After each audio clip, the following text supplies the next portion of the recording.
నమస్తే అండి. ఈరోజు మనం 150 గ్రాముల సైజులో పెద్ద వింగ్స్ చేసుకుందామండి. ఇలా ఘాట్లు పెట్టుకున్నామండి. ఇలా ఘాట్లు పెట్టుకొని ఉప్పు పసుపు వేసి ఒక గంట ముందు కలిపి ఉంచానండి. మొన్న చేశానండి, చిన్న వింగ్స్ అండి. అవి 60 గ్రాములు ఉంటాయండి. అవి 60 గ్రాముల సైజు అండి అది వింగ్స్.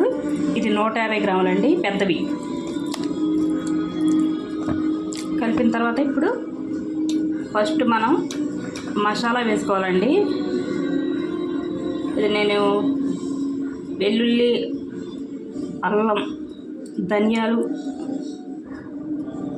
అని హోల్ గరం మసాలా అన్నీ వేసి నూరుకున్నానండి. ఈ మసాలా 4 స్పూన్లు పడుతుందండి. ఇలా వేసుకుంటే చాలా టేస్టీగా ఉంటాయండి మసాలా.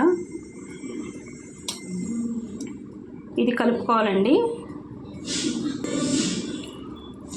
చూడండి, ఇలాగ ముక్కకి లోపలికి వెళ్ళేలాగా పట్టించాలండి.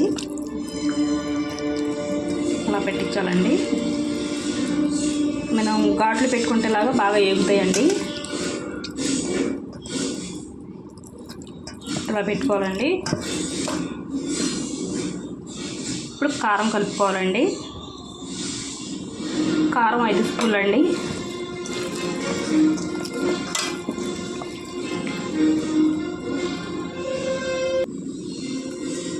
ఈ వింగ్స్ 1100 గ్రాములు ఉంటాయండి మొత్తం. దానికి తగ్గట్టు నేను చెప్పానండి కొలత. కారం, మసాలా అవన్నీ ఇలా మొత్తం అంతా కలుపుకోవాలండి. చూడండి, ఇలా కలిపి పక్కన పెట్టుకోవాలండి. ఒక 5 నిమిషాలు పెట్టుకోవాలండి.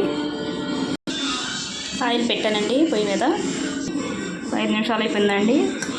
కార్న్ఫ్లోర్, శనగపిండి వేసుకోవాలండి. కార్న్ఫ్లోర్ 3 స్పూన్లు అండి, శనగపిండి 4 అండి. 4 స్పూన్లు వేసుకొని మొత్తం కలుపుకోవాలండి, బాగా పట్టేలాగా ముక్కలకి. చూడండి, ఇలా కలుపుకోవాలండి బాగా ముక్కకు పట్టేలాగా.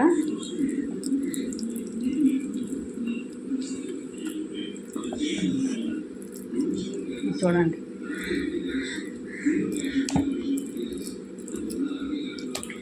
కొద్దిగా టైం స్పెండ్ చేసుకుంటే మనం ఇంట్లోనే రెస్టారెంట్ స్టైల్లో మనం చేసుకొని తినొచ్చండి. ఒక గంట టైం కేటాయించుకోవాలి. దానికన్నా రుచిగా ఉంటాయండి మనం చేసుకున్నవి. చూడండి, ఆయిల్ బాగా హీట్ అయ్యిందండి. ఇప్పుడు వేసుకోవాలండి ఒక ముక్క.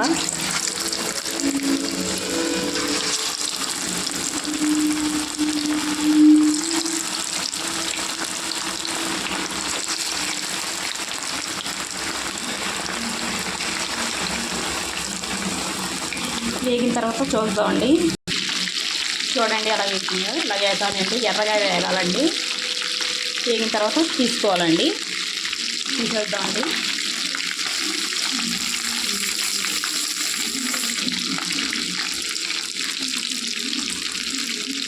మిక్సీలోకి తీసుకోవాలండి.